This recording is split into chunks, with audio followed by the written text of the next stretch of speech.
කාටද ගොඩක් ආදරේ? අම්මට. අම්මට. අම්මට කොච්චරක් ආදරේ? ගොඩක් ආදරේ. කිසි ඉතින් ඔය අම්මා ගැන සිද්ධාක් කියනවා කිව්වනේ. දැන් ඉතින් කියන්න පොඩි කෑල්ලක් අපිට කියන්න. කියනවාද?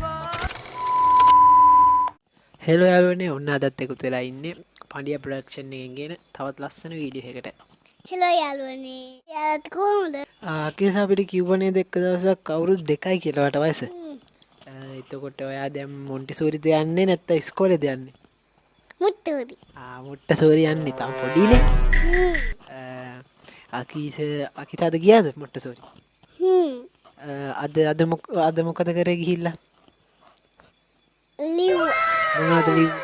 මම ලිව්වේ නෑ. අනික අතේ ලිව්වම මං ලිව්වේ නෑ. ඇයි ඔයා ලිව්වේ නැත්තේ? ඔක දන්නවද? කියන්න බලන්න. මට උණ ගෙන්න හින්දා. ඔයාට උන්න ගැවෙන හින්දා ලිව්වේ නෑ ඔයා. ඉතින් මේ මොන්ටිසෝරි යාළුවෙක් ඉන්නවද? කවුද යාළුවා? චූටිකි බෝලෙයි සිතංගයි. කවුරු? බෝලයි සිතංගයි. දැන් යාළුවා මේක බලන් ඉන්නවා නම් ඔයාලට මොකද්ද කියන්න තියෙන්නේ යාළුවට? මොකොත් කියන්නේ නැද්ද? නෑ. යාළුවට මොකොත් කියන්නේ නැහැලු ඉතින්. ඔයාලට ගෙදරින් කාටද ආදේ වැඩි උරුම? අම්මට. අම්මට. ඔයාලට පුළුවන්ද අම්මා ගැන ලස්සන සින්දුවක් කියන්න? කියන්න බලන්න. මොකද්ද කියන සින්දුව? මට වැඩියෙන් දවසක් අම්මා. ඔයාලට තනියම කියන්න පුළුවන්ද? එහෙනම් කියන්න බලන්න චුට්ටක්. මට වැඩියෙන් දවසක් අම්මාගේ වදමගේ අම්මා. හරියට. ඉතින් අකීස් ඔයාලට තනියම කියන්න බෑනේ. මම සින්දුව දාන්නම්. ඒත් එක්කම අපි දෙන්නම කියමු එහෙනම්.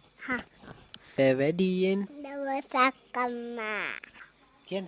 ඔබ ජීවත් වේවා මගේ අම්මා. ඔයාලට ඉතින් එච්චරයි කියන්න පුළුවන් නේද? මට පෞසිද්දෙන්න එපා ලබන ආත්මෙකදී දෙව්ලොව සම්පත් පිරි තැනකම යලි ඉපදේවා මගේ අම්මා ඉපදේවා. ඉතින් අකීස් අපිට කියන්නකෝ ඔයා ලොකු වෙලා කවුද වෙන්න කැමති? ඩොක්ටර් කෙනෙක්. කීස ඔයා දැන් මොන්ටිසෝරි යනවනේ? ඔයාගේ මොන්ටිසෝරි දැන් ඉගෙන ගන්නව නේද? ඔයා ඉගෙන ගන්නවනේ? දැන් ඔයා කැමතිම ටීචර් කවුද? ලොකු ටීචර්. එහෙනම් අද අපි යන්. එහෙනම් යාළුවනේ අපි යනවා. බයි පිටට. අද පිටට. බයි. කමෙන්ට් කරන්න, ෂෙයා කරන්න, ඔහොම නම් බෑ.